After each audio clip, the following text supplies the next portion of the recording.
நாம் இன்றைக்கி பரங்கிப்பேட்டில் எடுத்த உலகத்தரம் வாய்ந்த மீன்கள் தாங்க இது. அன்னைக்கு பிடிச்சி அன்றைக்கி வர மீன் தான். நம்ம பண்ருட்டி ஆசுவ மீன் கடை தான் வருது. இந்த இறைச்சி கூட தான் இதை வெட்டுறோம். நல்லா அழகான ஒரு பீஸ் போடுறப்பல மீனை பாருங்கள். வெட்டுப்பா நீ வெட்டு நீ கட்டிங் பண்ணு. பேர் இறைச்சி கூட சொல்லுவாங்க, கருங்கூட பண்ணுவாங்க. ரொம்ப ஒரு தரமாக இருக்கும்.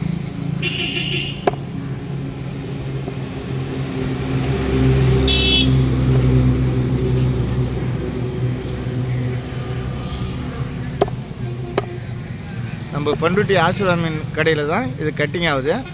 கிலோ 500 விலைக்கு கொடுக்குறேங்க. எவ்வளோ அழகாக போடுற நம்ம பண்ருட்டி தம்பி தான், விக்கி தான் அவரு. விக்கி முகத்தை கட்டுப்பா.